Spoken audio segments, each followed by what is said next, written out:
Assalamualaikum warahmatullahi wabarakatuh.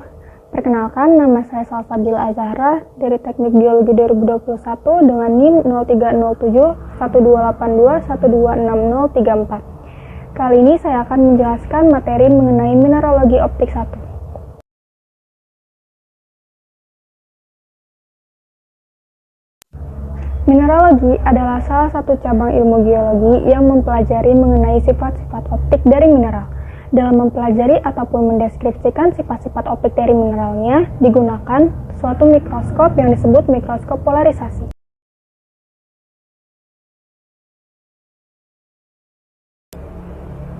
Mikroskop polarisasi adalah mikroskop yang digunakan dalam spesimen geologi, khususnya pada pengamatan sayatan tipis pada batuan. Mikroskop polarisasi memiliki bentuk yang hampir sama dengan mikroskop pada umumnya. Yang membedakan pada mikroskop polarisasi digunakan cahaya terpolarisasi. Cahaya terpolarisasi terpusat pada satu arah, sedangkan cahaya biasa bergerak pada arah getaran yang acak. Dengan cahaya polarisasi ini, kita dapat melihat sifat-sifat dari kristal dan mineral secara jelas. Selain itu, yang membedakan mikroskop polarisasi dengan mikroskop konvensional lain ialah adanya beberapa komponen tambahan pada mikroskop polarisasi, seperti analisator, kompensator, polarisator, dan lensa Amici Bertrand. Mikroskop polarisasi berbeda dengan mikroskop lain dikarenakan terdapat dua metode pengamatan, berupa pengamatan Nicholl sejajar dan pengamatan Nicholl bersilang.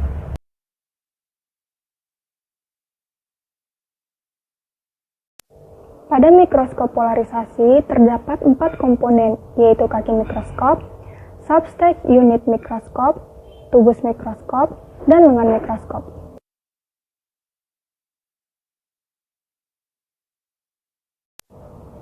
Kaki mikroskop berfungsi sebagai penyangga mikroskop. Bagian-bagian dari kaki mikroskop meliputi yang pertama ada tombol on-off, yang fungsinya untuk menghidupkan dan mematikan mikroskop. Selanjutnya, yang kedua ada kontak hubung ke listrik, dan yang ketiga ada pengatur intensitas cahaya yang dapat digunakan untuk mengatur kecerahan cahaya polarisasi. Komponen mikroskop selanjutnya yaitu substage unit mikroskop. Substage merupakan komponen terpenting dari mikroskop. Bagian-bagiannya meliputi yang pertama, polarisator. Polarisator ini berfungsi untuk mempolarisasikan cahaya yang akan diteruskan dan merambat pada satu arah rambatan. Yang kedua, diafragma iris. Diafragma iris berfungsi untuk mengatur jumlah cahaya yang akan diteruskan. Dan yang ketiga, ada kondensor. Kondensor berfungsi untuk mengumpulkan dan memfokuskan cahaya yang akan masuk. Yang keempat, ada meja objek atau meja preparat. Meja objek ini berfungsi untuk meletakkan objek yang akan diamati. Pada meja objek ini terdapat beberapa bagian, yaitu lubang, 2 penjepit objek, dan 3 skrup. Komponen ketiga dari mikroskop polarisasi yaitu tubus mikroskop. Bagian-bagian dari tubus mikroskop meliputi yang pertama, lensa objektif. Lensa ini berfungsi sebagai penangkap dan pembesar bayangan objek. Yang kedua, revolver. Revolver berfungsi untuk mengatur pembesaran lensa objektif. Yang ketiga, ada lensa Amici Bertrand. Lensa Amici Bertrand berfungsi untuk memfokuskan lensa okuler. Yang keempat, ada lensa okuler.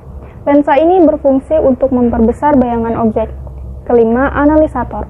Analisator berfungsi sebagai pengatur kontras. Yang keenam, lubang kompensator yang fungsinya sebagai tempat untuk memasukkan keping gipsum. Komponen mikroskop polarisasi yang terakhir yaitu lengan mikroskop. Lengan mikroskop dapat digunakan sebagai pegangan ketika hendak memindahkan mikroskop. Bagian-bagian dari lengan mikroskop meliputi yang pertama ada height adjustment. Fungsinya untuk menaik turunkan meja objek. Yang kedua ada mikrometer dan makrometer. Kedua bagian ini memiliki fungsi yang sama, yaitu untuk mengatur fokus. Demikianlah penjelasan materi mengenai mineralogi optik, yaitu tentang pengenalan mikroskop polarisasi yang dapat saya sampaikan. Apabila ada kesalahan dalam memaparkan materi, mohon dimaafkan. Terima kasih. Wassalamualaikum warahmatullahi wabarakatuh.